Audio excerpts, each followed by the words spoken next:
it going, my party people? Welcome to another video by yours truly, Axel Williams. And guys, today, I thought I would make a video on a game that I absolutely adore. It's a game that I absolutely love. And there are certain questions around this game on whether this game deserves a remake or not, or whether it should get a remake. But we're going to come on to that in a bit, guys. I want to talk about Max Payne. Now, do you remember Max Payne by Remedy? It was... what a game.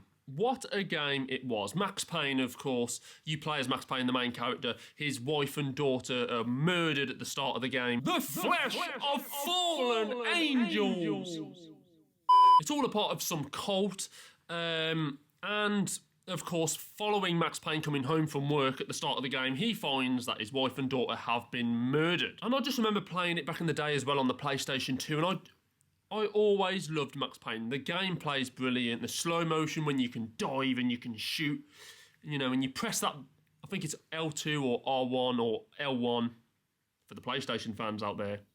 I don't really play Xbox, so I'm not quite sure what it is for that. But, you know, you jump and you do that dive and it's like...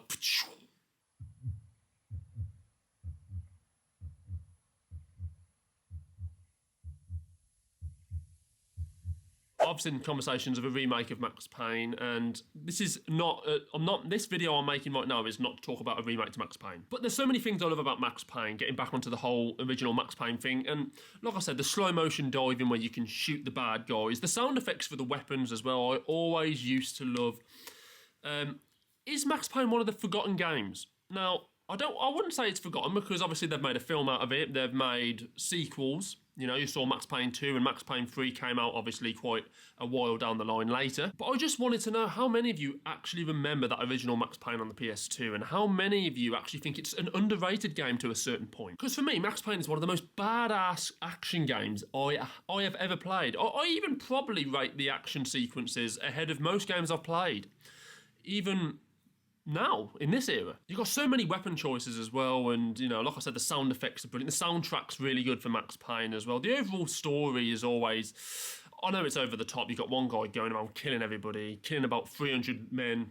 Of course, he's going to... in reality, he's going to die, isn't he? If he's going on this one-man wrecking crew mission, he's going to die. There's no way he is dealing with all of these men. The one thing I always loved about old PS2 games, particularly... probably games like the old Grand Theft Auto, Max Payne I'll probably include in this as well, is they've got a bit of charm to them, they've got a bit of a quirkiness to them. With obviously the old Grand Theft Autos, there were certain aspects to the gameplay which were always quite comical. You know, there was a hell of a lot of glitches in the old Grand Theft Auto which I think actually added to the charm of the game. The one thing about Max Payne that I always thought added a bit of charm to the game was the facial animations for the characters. I believe they actually used real photos of people for the old Max Payne, but I think this actually added to the game as well, you know. The characters had two facial expressions. I think one when they're calm and one when they're gritting their teeth and trying to kill you. Max Payne's got a cheeky grin, hasn't he? I mean, look at that grin. Look at that cheeky grin. That is such a funny facial expression. That, for me, is just brilliant. It's brilliant, isn't it? I love that facial expression for Max Payne. I don't know why he's got that cheeky grin on his face constantly, but it's so funny. It's so funny. And I did something quite funny as well. In, you know, the opening sequence of the game when you get home and you find your wife and daughter's been murdered, I actually walked into my daughter's bedroom, and you know, at the start, you know, you find her inside her cot, or, you know, the cot's been tipped up and she's, you know, on the outside of the cot. It's a pretty dark opening scene, Max Payne. You know, when you pause the game, it's got like a 360 spin. You know, the camera actually does a 360 spin when you pause the game, so you can see like a rotation of the room. I did that when I was staring at my daughter, who obviously had been murdered. And I paused the game as I was looking at her. And as the camera does a 360 spin, Max Payne's doing this still. And I'm thinking, he's still smiling. He's looking at his deceased daughter and he's smiling. You sicko. And in relation to his daughter as well, and obviously his daughter and wife being murdered, Max Payne has dreams. And that's something I always liked about the game as well. Max Payne gets put into this dream state where you actually get to walk around in this dream world. And actually have to find your way to the other end of the dream, you know. So to speak. There's one bit where you're kind of walking around a corridor, and it's just a looping corridor. It's like a maze of corridors, and you've got to find your way out of this maze of corridors. And there's another one where you've got to literally balance on a line of blood trail, and you've got to jump from one line of blood trail to the other without falling off the edge. And that always got on my tits, that did. But incorporating that, I always love that about Max Payne as well. I really like that about Max Payne. Not to mention the narration for Max Payne is brilliant as well. Max Payne, he says some very quotable things. I love the whole comic book strip style thing as well. And in my opinion, the comic book strip was purely there as a way of improving the game, because if you get me, cutscenes on the PS2, they weren't great, and I think they got the story across better using this comic book strip style. But the whole comic book thing just fit the mold of Max Payne so much better, in my opinion. But like I said, the game's got such a kick-ass energy to it. You know, when you walk into a room and you've got like about 5 guys in front of you with shotguns, and you're just hiding behind something and diving out from like a corner and blasting them to hell, there's something really exhilarating and fun about the overall gameplay aspects of Max Payne, particularly for the combat. It almost felt like Max Payne was actually like a real gunfight in a game. You always felt like there was real jeopardy in the gun battles in Max Payne, especially if you were to do it on the hardest mode. We've got Max Payne 2 and 3. I completed Max Payne 2, it wasn't particularly good. I wouldn't say Max Payne 2 is particularly good. It was like a worse version of Max Payne 1.